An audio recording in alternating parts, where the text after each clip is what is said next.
함께 읽을 말씀은 구약성서 출애굽기 1장 8절에서 2장 10절까지의 말씀입니다. 구약성서 출애굽기 1장 8절에서 2장 10절까지의 말씀을 제가 봉독하겠습니다. 요셉을 알지 못하는 새 왕이 일어나서 이집트를 다스리게 되었다. 그 왕이 자기 백성에게 말하였다. 이 백성 곧 이스라엘 자손이 우리보다 수도 많고 힘도 강하다. 그러니 이제 우리는 그들에게 신중히 대처해야 한다. 그렇지 않으면 그들의 수가 더욱 불어날 것이고 또 전쟁이라도 일어난 날에는 그들이 우리의 원수들과 합세하여 우리를 치고 이 땅에서 떠나갈 것이다. 그래서 이집트 사람들은 이스라엘 자손을 부리는 공사 감독관을 두어서 강제 노동으로 그들을 억압하였다. 이스라엘 자손은 바로가 곡식을 저장하는 성읍 곧 비돔과 라암셋을 건설하는 일에 끌려나갔다. 그러나 그들은 억압을 받을수록 그 수가 더욱 불어나고 자손이 번성하였다. 그래서 이집트 사람들은 이스라엘 자손을 몹시 싫어하였고 그들을 더욱 혹독하게 부렸다. 이집트 사람들이 흙을 이겨 벽돌을 만드는 일이나 밭일과 같은 온갖 고된 일로 이스라엘 자손을 괴롭힘으로 그들의 일은 매우 힘들었다. 한편 이집트 왕은 시브라와 부아라고 하는 히브리 산파들에게 이렇게 말하였다. 너희는 히브리 여인이 아이 낳는 것을 도와줄 때 잘 살펴서 낳은 아기가 아들이거든 죽이고 딸이거든 살려두어라. 그러나 산파들은 하나님을 두려워하였으므로 이집트 왕이 그들에게 명령한 대로 하지 않고 남자아이들을 살려두었다. 이집트 왕이 산파들을 불러들여 그들을 꾸짖었다. 어찌하여 일을 이렇게 하였느냐? 어찌하여 남자아이들을 살려두었느냐? 산파들이 바로에게 대답하였다. 히브리 여인들은 이집트 여인과 같지 않습니다. 그들은 기운이 좋아서 산파가 그들에게 이르기도 전에 아기를 낳아버립니다. 그래서 하나님이 산파들에게 은혜를 베풀어 주셨으며 이스라엘 백성은 크게 불어났고 매우 강해졌다. 하나님은 산파들이 하나님을 두려워하는 것을 보시고 그들의 집안을 번성하게 하셨다.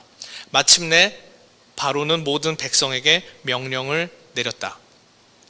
갓 태어난 히브리 남자아이는 모두 강물에 던지고 여자아이들만 살려두어라.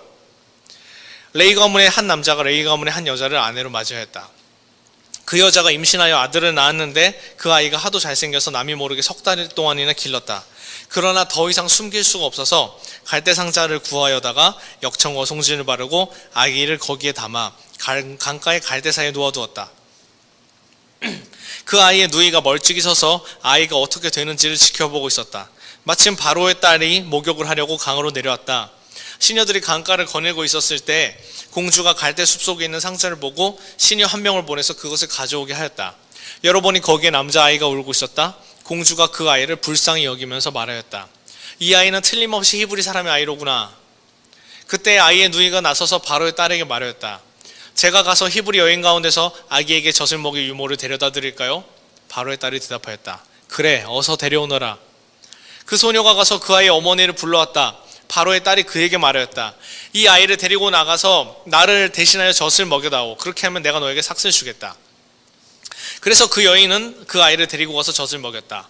그 아이가 다 자란 다음에 그 여인이 그 아이를 바로의 딸에게 데려다 주니 공주는 이 아이를 양자로 삼았다. 공주는 내가 그를 물에서 건졌다 하면서 그의 이름을 모세라고 지었다. 이는 하나님의 말씀입니다. 하나님 감사합니다.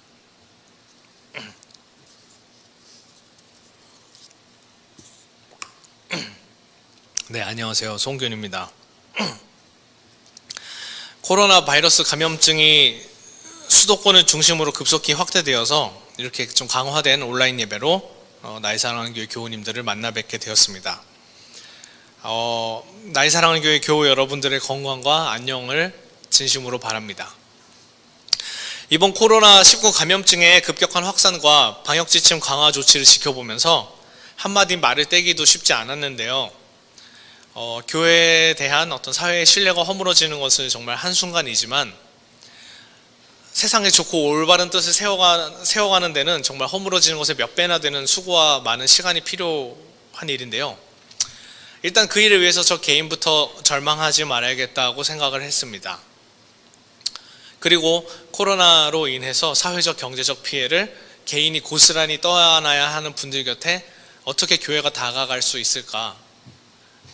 어떻게 곁에 서 있을 수 있을까? 우리 함께 사는 사회에서 교회가 어떤 역할을 해야 할까? 교회는 누구 곁에 서야 하는가 고민하면서 이 시간을 보내려고 합니다. 나의 사랑하는 교회 교우 여러분들도 많은 고민이 되고 많은 기도가 나오실 줄 압니다. 이럴 때일수록 우리는 서로를 통해서 공동체의 힘을 느끼고 그리고 세상에 우리 공동체의 저력을 보여주는 그런 시간이 되기를 다시금 소망해 봅니다. 오늘 읽으신 본문은 많이 보셨던 익숙한 본문이시지요. 교회를 다니는 사람들뿐만 아니라 세계의 모든 사람들에게도 굉장히 익숙한 본문입니다. 이집트의 왕자라는 장편 만화로도 익히 알려져 있는 내용이죠. 내용은 그렇습니다.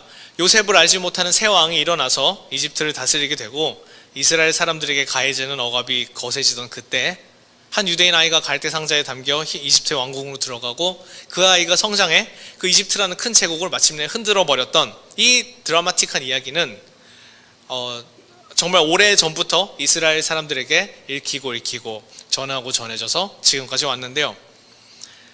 그렇게 한 이야기가 반복되어 전달된 그렇게 한 이야기가 계속해서 전달되어 올 수 있었던 이유는 정말 그 반복과 그 이야기의 힘이 있기 때문입니다. 그 이야기의 힘은요, 민족 공동체를 하나로 모으는 힘이 되기도 하는데요. 예를 들면 마치 이렇습니다. 우리나라의 그 어떤 3.1절 이야기, 3.1운동 이야기, 8.15 광복 이야기가 계속 우리가 반복해서 전해지면서 우리 민족에 대한 어떤 의식을 길러왔듯이 이스라엘 사람들에게 오늘 본문의 이야기는 정말 그 민족의 정체성과 깊게 연관되어 있는 것이라 할 수 있겠습니다. 그 이스라엘 사람들과 마찬가지로 교회 공동체 역시 출애굽기 이야기들, 오늘 본문의 얘기들을 계속해서 읽고 나누고 묵상했었습니다. 교회 공동체는요, 하나님께서 이스라엘 민족을 구원하신 그 놀라운 역사를 그 교회 공동체의 그 신앙의 고백과 그 신앙의 역사의 증거로 같이 삼아 왔습니다. 특별히 박해를 받는 과정에서 그 상황에서 교회는 출애굽기를 더욱 주목하여서 읽었습니다.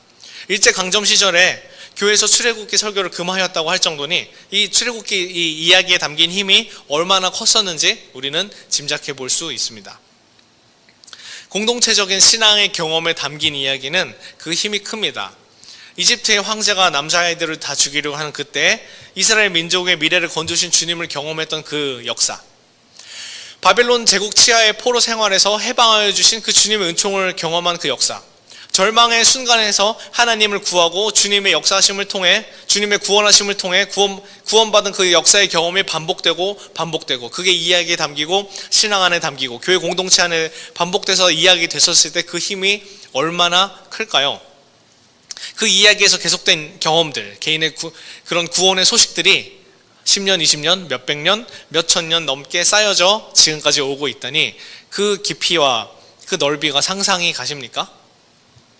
그런 경험과 신앙의 경륜 속에 들어온 그리스도인들이라면 정말로 하나님을 굳게 믿지 않을 수 없을 것입니다. 동시에 그 구원의 하나님을 저절로 함께 힘을 모아 찬양할 수밖에 없을 것입니다.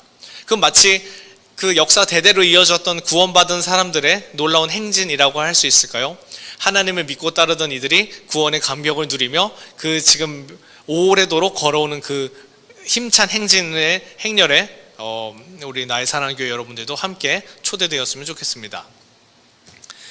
특별히 시편 124편은요 구원의 감격스러운 상황을 다음과 같이 표현하고 있습니다. 제가 좀 다른 번역인데요, 공동번역 성서로 한번 시편 124편을 읽어드리겠습니다. 이스라엘이 하는 말, 주께서 우리 편이 아니셨다면, 원수들이 우리를 치러 일어났을 때 주께서 우리 편이 아니셨다면 그들은 달려들어 살기등등하게 산채로 우리를 집어삼켰으리라. 거센 물살에 우리는 휩쓸리고 마침내 물에 빠져 죽고 말았으리라. 거품 뿜는 물결에 빠져 죽고 말았으리라. 주님을 찬미하여라. 우리를 원수들에게 먹히지 않게 하셨다. 새 잡는 그물에서 참새를 구하듯이 우리의 목숨을 건져내셨다. 그물은 찢어지고 우리는 살아났다. 주님의 이름 밖에는 우리의 구원이 없으리. 주님은 하늘과 땅을 지으신 분이시다. 네, 그 어떤 시에서 느껴지는 어떤 그 감격이 있죠. 이러한 어떤 구원의 경험, 이러한 구원의 감격을 공동체가 집단으로 경험하고 표현하는 것을 우리에게 익숙한 한 단어로 요약해서 말한다면 그것은 바로 예배라고 할 수 있겠습니다. 예배를 통해서 교회 공동체는 하나님께서 베풀어 주시는 구원의 감격을 함께 경험합니다. 그리고 교회들을 통해 세상에 구원의 감격들이 전달되고 교회는 그 일을 담당합니다. 또한 교회는 인생의 슬픔을 함께 공감하고 누군가의 절망의 곁에 서며 슬퍼하는 자와 더불어 슬퍼하고 기뻐하는 자와 더불어 기뻐하는 일, 차별 없이 서로 기쁘게 먹고 마시는 일상의 일들을 통해서 계속해서 구원의 감격을 확인하고 확장해 나갑니다. 그리하여서 이런 일들을 통하여서 우리 예배를 통하여서 절망에 빠진 한 인간이 다시금 삶을 살아가는 그 걸음을 뚜벅뚜벅 걸을 수 있게 됩니다. 그것이 바로 구원이고 구원받은 자들이 드리는 예배의 본질입니다. 오늘날 우리 교회와 사회 속에서 이러한 구원의 역사가 계속해서 일어나고 있는가? 우리는 끊임없이 살펴볼 필요가 있습니다. 만약 우리가 드린다고 하는 예배가 어떤 그 작은 한 사람을 구원하기 위한 일이 아니라 누군가의 구원을 막아버리거나 심지어 누군가의 구원을 방해하는 일이라면 정말 어떻게 해야 할까요? 그 예배는 중지됨이 마땅하다 생각합니다. 예배에 대해서 많은 연구들과 의견들이 있습니다. 하지만 특별히 로마서 12장에서 로마서의 저자는 예배가 무엇인가, 예배의 본질적인 의미가 무엇인가에 대해서 독자들에게 그 대화를 시도하고 있습니다. 로마서 12장은요, 바울이 로마교회 지체들에게 예배와 공동체에 관해서 전하는 권면이라고 할 수 있겠는데요.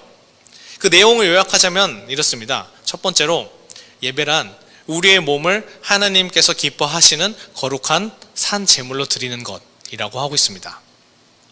그리고 그 예배를 위한 구체적인 행동으로 이 시대의 풍조를 본받지 않을 것과 마음을 새롭게 함으로 변화를 받을 것, 그리고 하나님의 뜻이 무엇인지를 분별할 것에 대해서 로마서 그 저자는 그 12장에 그렇게 이야기하고 있습니다. 이 예배에 대한 첫 번째 권고는 한국 기독교회가 너무나도 잘 이행해 왔습니다. 독립운동 과정 중에서 기독교회는 선교사들과의 협력을 통해서 일제를 극복하는 동력을 얻었습니다. 또한 해방 이후에 산업화 과정에서 어떤 청교도적인 그런 생활 양식은 근대 산업사회를 주도하는 어떤 새로운 인간상의 모범이 되었습니다. 구시대적인 문화들과 치열한 전쟁을 통해서 사회 풍습의 변화를 이루어냈고요. 어떤 미신적이고 신분차별적인 생활 양식을 바꾸는 데 기독교의 가치관은 일조했다라고 할 수 있습니다. 그리고 그 동력은요, 고스란히 교회를 일궈나가는 힘이기도 했습니다. 정직하고 건실한 사람들이 교회에 많이 모이게 되었고요. 그 사람들이 교회에서 지도자로 길러졌습니다. 불과 몇십 년 전만 하더라도 교회 다닌다라고 하면은 사회에서도 상당히 신뢰받는 축에 속하였고요. 지역에서 교회 목사님이 가신다 하면 정말 마을 사람들이 고개를 숙여 인사를 할 정도로 신뢰를 받았었습니다. 새벽 기도를 하고 11조를 하고 봉사를 하고 구제를 하고 섬김하던 그 모든 그 경건한 그 교회의 일들이 곧 사회를 건실하게 가꾸는 일과도 같았습니다. 그렇게 한국교회는 신뢰를 받으며 성장해 나갔습니다. 그리고 로마서 12장의 예배에 대한 첫 번째 권고가 어떤 구별과 변화, 거룩함에 초점을 두었다면은 로마서 12장에 담긴 그 예배에 대한 두 번째 권고는 직분과 은사에 대한 설명이 나오는데요. 그것은 다양성과 그 공존 그리고 협동에 초점을 두고 있다고 할 수 있겠습니다. 각자에게 나누어 주신 믿음의 정도에 따라서 분수에 맞는 일과 생각을 하며 각 지체의 기능이 다 다를지라도 한 몸을 이루어야 교회 공존이 가능하다라는 것을 그 로마서 저자는 강조하고 있습니다. 한 몸을 이루는 각 지체, 우리 신체 말하는 거죠. 이 설명은 정말 교회라는 어떤 조직, 교회라는 그것을 설명하기에 정말로 손색 없고 아름다운 표현입니다. 신체의 각 부분으로 각자 기능을 하지만 그 모든 신체의 기능들이 한 인간으로 살기 위한 목적을 달성하기 위해 힘을 합치는 것. 정말 놀라운 발견입니다. 정말 놀라운 비유입니다. 교회에서 구제와 돌봄의 사역을 감당하고 정의와 평화의 일을 감당하고 환경 파괴를 막고 사람들의 마음을 살피는 그 모든 일들, 이 모든 일들을 감당하기 위해 교회가 마음을 모으는 것 너무 귀중한 일이 아닐 수 없습니다. 하지만 이 로마서의 두 번째 권면은요, 어떤 교회 사역의 종류와 교인의 직분의 어떤 종류만을 설명하는데 목적을 두고 있지 않습니다. 로마서의 이 두 번째 공고는 교회뿐만 아니라 교회가 사회를 구성하는 한 집단으로, 사회를 구성하는 한 개인으로, 가정 또는 지역사회의 한 일원으로 책임 있는 역할과 균형을 감당하는 것으로도 그 해석의 폭을 넓힐 수 있습니다. 그렇게 본다면 사회의 구성원으로 맡겨진 그 본분들을 잘 감당해내는 것 역시 또한 예배의 중요한 한 요소라는 것입니다. 하지만요, 한국교회가 이 산업화 시대와 성장의 시대를 지내오면서 주로 교회의 성장과 교회 안에서의 어떤 개인의 신앙을 좀 돋보이게 강조하다 보니 신앙의인으로서의 개인은 잘 훈련받았을지 모르겠지만 한 사회의 구성원으로, 한 세계 시민으로서 그 사회의 순기능을 위해서 주요한 역할을 감당하는 그 책임과 실제적인 행동 양식을 익히는 것에 대해서는 조금 소홀한 부분이 있었다라고 반성해 봅니다. 그리하여서 신앙인 개인이 성장하는 과정에서 때로는 기존 공동체였던 질서와 문화는 세상 것이라는 딱지를 붙여서 너무 쉽게 적대시 되기도 했고 소홀히 여겨지기도 했던 것 같습니다. 하지만 우리는 어떤 사회나 종교, 그 집단이, 그 개인이라는 것과 따로 떼어놓을 수 없는 유기체적이라는 조직이라는 점을 간과해서는 안 됩니다. 조직은 각 구성원들, 각 개인 한 명 한 명이 행동하는 양식에 따라 결국 이루어집니다. 그렇기 때문에 우리가 어떤 사회의 기능, 종교의 역할을 설명하기 위해서는 정말 그 각 부분의, 각 개인의 그 유기체적인 총합에 대해서 이야기해야만 하는 것입니다.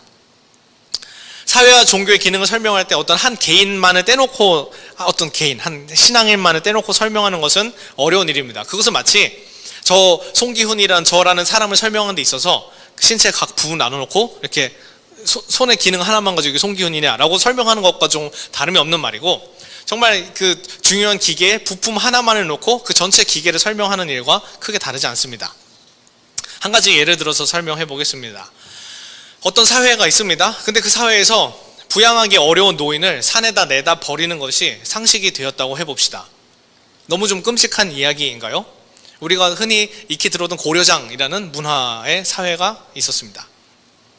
근데 그것이 상식이 되었다는 것은 결국 그 사회와 그 사회 속에 살고 있는 개인은 고려장을 하는 사회라는 것입니다. 그런 사회에서 나는 그렇게 안 했는데요? 라고 한다는 것은 아무 의미가 없습니다. 왜냐하면 그런 사회 속에서 나도 운이 없다면 고려장을 해야 할 수도 있는 것이기 때문입니다. 또 한 가지 이야기를 해볼까요? 성폭행을 당한 한 여성이 있습니다. 그런데 그 사회가 여성의 피해를 해결해 주는 대신에 그 여성이 처녀의 절개를 지키지 못한 것을 부끄럽게 여기고, 그 여성 스스로도 그것을 부끄럽게 여겨서 은장도로 자살해야 하는 것을 당연하게 여기는 사회가 있다면 어떡할까요? 지금이야 정말 말도 안 되는 이야기지만 불과 100년 전, 200년 전만 하더라도 어떤 마을은 마을 입구에 열렸문을 세웠다는 것입니다. 그렇다면 그 사회에서는, 그 사회가 하는 말은, 그 사회가 속한 개인이 하는 말은 결국 성폭행 피해자는 스스로 목숨을 끊어라 라고 하는 것과 다름이 없다는 것입니다. 윤리적인 인간과 비윤리적인 사회라는 그 라인홀드 니버의 책 제목이 암시하듯이 어떤 한 개인의 그 신앙과 그 개인이 속한 그 종교 집단의 행동 양식 사이에서 불일치가 만약에 일어난다면, 그것은 아무리 한 개인의 신앙심이 고결하다고 하더라도 그 사회 또는 그 교회를 움직이는 그 각각의 그 개인들의 행동 양식이 어느 지점에서 분열되어 있다는 것을 나타낸다는 말입니다. 조금 받아들이기 어려우실 수도 있는데요. 그 차이점을 우리는 계속해서 좀 주의 깊게 살펴봐야 할 것 같습니다. 그러기 위해서 우리는 어떤 사회를 바라고 있는가, 어떤 교회를 바라고 있는가, 우리는 어떤 예배를 드리고 있는가를 살펴봐야 될 필요도 있습니다. 우리가 어떤 세상, 우리가 어떤 하나님의 나라를 바라고 있습니까? 우리가 바라는 하나님 나라는 얼마나 실제적입니까? 얼마나 그런 실제적인 그 바람이 우리 예배 안에서, 우리 신앙 안에서 이야기되어지고 성취되어지고 해결되어지고 있습니까?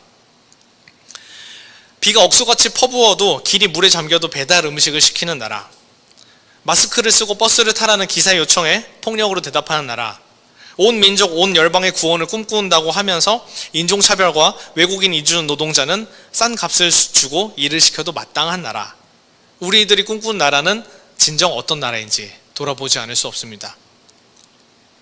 우리가 정말 신앙인의 마음으로 감정으로 경건하게 하나님 나라를 간절히 원하는 만큼 구체적으로 우리들의 교회가 어떻게 하고 있냐는 점에서 우리는 다소 이 깊은 차이 가운데서 숙연히 질 수밖에 없습니다. 이 지점에서 우리는 로마서의 예배에 대한 그 권고를 받아들일 때 특별히 그 지체와 은사에 대한 해석을 너무 교회 안에서의 역할로만 국한하지 않았는가 생각해 봅니다. 실제로 우리가 사는 삶의 현장에서 그런 은사들을 실제적으로 활용해 나가는 그리스도인들이 되기를 바라는 것이 저자의 바람과 우리의 희망이 아니었을까요?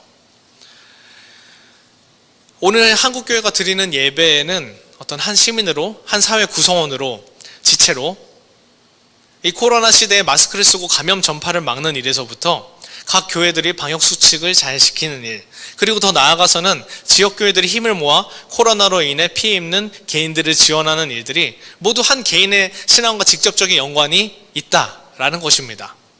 왜냐하면 우리는 한 유기체로 연결되어 있기 때문입니다. 그것을 알았을 때, 그것을 깨달았을 때, 그렇게 바뀌어 갔었을 때 그것이 정말로 로마서의 권면처럼 우리 자신을, 우리 교회를 하나님께서 기쁘게 받아주시는 거룩한 산 제물로 드리는 예배가 되지 않을까요? 예수님도 당시 유대교 종교인들의 형식적인 태도에서 오는 어떤 불일치를 지적하여 말씀하셨습니다. 그 유대민족의 정신적 지도자고 선생님이라 불리던 그 집단들은 그 예수님의 지적을 받고 어떻게 했을까요? 자기 자신을 돌아보기는커녕 예수님께 분노하고 예수님을 십자가 형틀에 매달게 되었다는 안타까운 결말을 우리는 알게 됩니다. 가난한 과부가 있습니다. 가난한 과부는 성전에 그 과부의 전 재산인 2렙돈을 드립니다. 하지만 예수님께서는 그 과부가 헌금통에 헌금을 넣는 것을 보시고 이렇게 말씀하십니다. 정작 그 과부를 돌보지 못하는 사회, 정말 그 과부의 전 재산이 2렙돈 뿐이어야 하는 그 사회, 그리고 그것마저 어떤 신앙이라는 이유와 목적으로 그 헌금함에 바쳐야 되는 것에서 이 책임은, 이 과부를 이렇게 둔 것에 대한 책임은 바로 종교인에게 있다, 바로 이 사회에 있다라는 것이 예수님의 지적이었습니다. 예수님은 정말 그 가난한 미망인이 성전에 헌금을 바치는 것을 보고 정말 그 한 명의 과부도 돌보지 못하는 그 성전과 제국들을 향하여서 정말 그런 사람들을 착취하면서 그들을 위해 아무것도 하지 않는 당신들의 나라는 사흘 만에 무너질 것이라 말씀하셨던 것입니다. 그렇게 말씀하시고 예수님께서는 정말 살해 위기에 시달리게 되시죠. 그러기에 예수님이 살던 세상은 예수님의 말씀을 원수처럼 여기는 세상이었습니다. 승자 독식의 논리가 가득하던 로마 식민지 시대에 첫째가 꼴찌가 되고 꼴찌가 첫째가 된다는 이 말은 지배자들한테 어떻게 들렸을까요? 가난한 자는 복이 있다, 8번에 걸쳐서 말씀하는 그 말씀에 그 어떤 사람들의 축복권을 독점하던 사제들은 예수를 어떻게 여겼을까요? 이렇게 생각했을지도 모르겠습니다. 거기 그 예수님을 따라 들판에 모인 그 하찮은 사람들이 복이 있다고? 그들이 언제 세금이나 제대로 냈던가? 그들이 율법이나 제대로 지켰던가? 하지 않았을까요?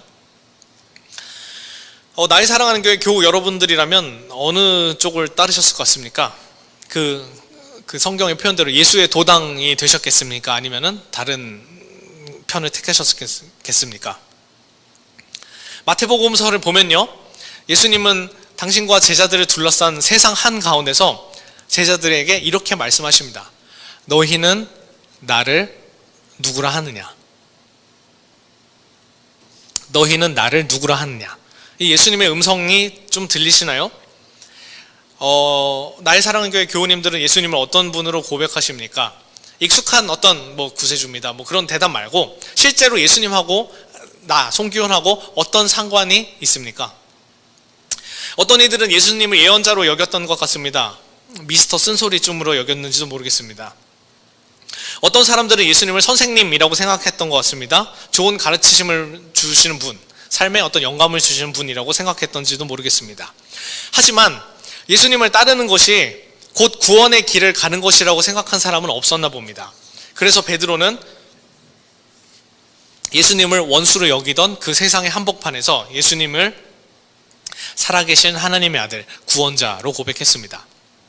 그 말은 예수님, 그 베드로 자신이 어떤 예수님의 팬이고 혹은 예수님 말씀을 잘 듣고 예수님을 따라다니는 어떤 감동받는 그 사람의 수준이 아니라 예수님을 구주로 고백하는 사람, 다시 말해서 예수님과 같은 운명을 가진 사람이라는 것을 의미한다는 것입니다. 그 고백의 의미가 그렇다는 것입니다. 정부 당국과 종교 지도자들의 비난을 한 몸에 받던 사람이 처할 운명이 얼마나 대단했을까요? 가난한 이들, 세리와 죄인, 창녀의 친구였던 사람이 그 사람의 운명과 미래가 얼마나 어떠했을까요? 상상이 가십니까? 지금 우리 사회에 그런 사람이 있다면 그 사람의 미래가 어떻겠습니까? 정말 훌륭한 사람이 되겠구나라고 했었을까요? 아니면은 취직이나 하지 왜 저러고 있나 이렇게 생각했을까요? 하지만 베드로는 예수님의 운명을 자신의 운명으로 받아들였습니다. 적극적으로 받아들였습니다. 그러기에 베드로는 예수님하고 상관 있는 사람이 되었습니다. 한국교회를 성장시켰던 어떤 공헌들, 그 사회 변화에 대해서 깊은 어떤 신앙적인 열정들, 검소한 태도를 일구었던 수많은 좋은 일들의 흔적은 요즘 온데간데 흩어져 찾을 수 없다라고 느껴지기도 합니다. 이전 시절을 그리워하는 사람들의 어떤 따뜻한 기억들과 전혀 바뀌지 않는 교회를 향해 내뿜는 그 냉소와의 온도차가 너무나도 큽니다. 한쪽은 너무 뜨겁고 한쪽은 너무 차가웠습니다. 마치 이런 시대를 저는 오늘 본문에서 요셉을 모르는 시절과 같다라고 느껴집니다. 언제부터인가 교회를 다니는 사람들은 다른 사람들의 미움을 사야만 하는 그런 이방 민족이 되어버린 것 같고요. 기독교는 어느덧 사회의 원수가 되어버린 것 같습니다. 정말 요셉을 모르는 시절, 교회를 모르는 시절과 같다고 느껴집니다. 그리고 새로 태어나는 자녀들을 살해하라라고 하는 이 파라오의 정책도 오늘날의 환경에 비추어서 전혀 낯설게 읽혀지지가 않습니다. 기독교의 다음 세대, 기독교의 미래는 정말 이렇게 싹이 잘라져 버린 것 같이, 정말 철저하게 사라져 버린 것 같이 느껴집니다. 실제로 10대, 20대 지금 살아가는 친구들 사이에서 기독교 또는 다른 종교를 갖는 이들의 비율이 현저하게 줄어들고 있는 것을 우리는 알 수 있습니다. 정말 교회 다닌다는 말은 조금 이제 가볍게 들려지는 것 같습니다. 그러다 보니 자연스럽게 불가능하다, 어렵다, 힘들다. 최근 10년간 우리가 이렇게 말해왔던 것 같습니다. 안 좋아지는 날씨만큼이나 점점 상황이 나빠지는 것 같습니다. 이집트에 살던 그 요셉의 후손들의 상황과도 비슷해 보입니다. 점점 상황은 나빠지고 노역은 가중되고 정말 그들의 좋았던 시절은 한도 끝도 없이 지나가 버렸습니다. 기억조차 나지 않는 지경에 이르렀습니다.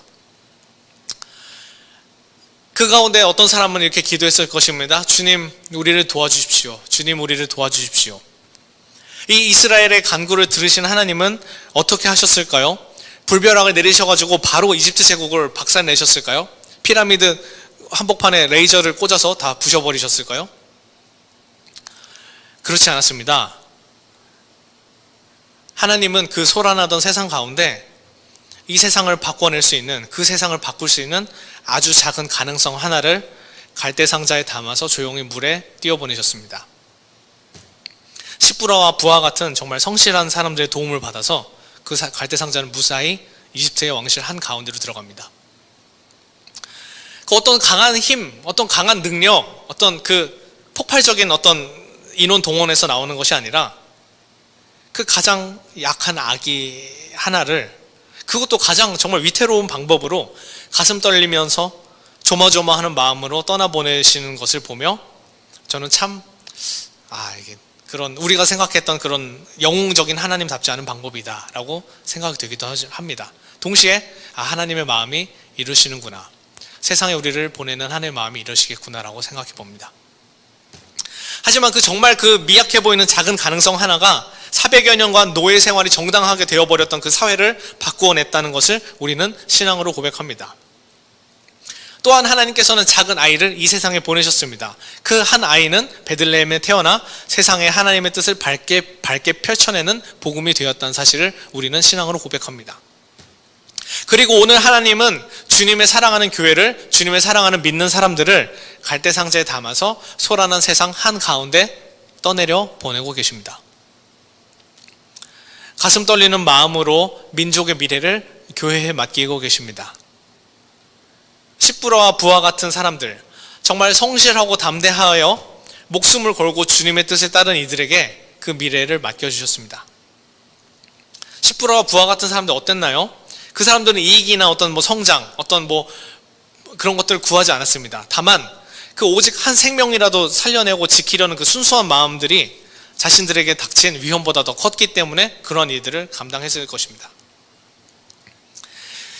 세상을 본받지 않고 거룩한 새 마음으로 사는 교회, 각자 믿음의 분수대로 세상을 이롭게 하는 교회, 하나님이 그토록 사랑하시는 세상을 함께 사랑하는 교회는 새로운 세상에 대한 비전을 갈대상자에 담아 떨리는 마음으로 떠나보내시는 그 하나님의 마음을 잘 담고 있는 교회가 아닐까 생각합니다. 어떻게 한 사람이라도 더 살려보려던 그 긍휼의 마음, 그 하나님의 마음을 우리는 잊지 말아야 하겠습니다. 어쩌면 역사 가운데 교회라는 이름은 없어질지도 모르겠습니다. 이전에 제국에 부역했던 그 수많은 종교들이 그랬듯이 그 전철을 밟을 수도 있겠습니다. 성장을 목표로, 강력한 제국을 목표로, 거대한 자금력을 목표로 설정했던 그 종교들은 다 역사 가운데서 망했습니다. 하지만요, 진리는 영원합니다. 진리는 무엇일까요? 진리는 한 사람이라도 살리려고 그 갈대상자의 아기를 담는 그 슬픈 마음 속에 작게 담겨 있습니다. 진리는요, 십부라와 부하의 그 떨리는 손길처럼 그 용감한 사람들의 마음에 정말 씨앗같이 담겨 있습니다. 그러기에 사람들의 마음에 새겨진 이 진리, 사랑의 흔적은요, 그것이 기독교가 아니라 할지라도 반드시 다시 피어나게 되어 있습니다. 반드시 그 하나님께서 이 세상을 지극히 사랑하셔서 보내셨던 그 사랑은 반드시 다시 피어나게 되어 있습니다. 마치 사막에 꽃이 피어나듯이 그렇게 피어나게 되어 있습니다. 그렇다면 우리가 할 일은 무엇일까요? 예배드리는 우리가, 구원의 소망을 품은 우리가 해야 할 일은 무엇이겠습니까? 오늘 하나님께서 떨리는 마음으로 갈대상자에 담아 떠나 보내시는 정말 그 생명과도 같은 그 진리, 그 하나님의 사랑을 용감하게 지켜내는 여기 모인 나의 사랑하는 교회 교우님들이 되셨으면 좋겠습니다. 정말 약함 속에서 강함이 되시는 주님이 우리의 찬양이 되었으면 좋겠습니다. 그래서 정말 우리가 교회 안에서, 그리고 한 개인으로, 그리고 이 아파 신음하는 이 사회 한가운데서 정말 빛과 소금의 역할을 감당하는 그런 나의 사랑하는 교회 교우님 되셨으면 좋겠습니다. 그것이 우리의 예배가 되었으면 좋겠습니다.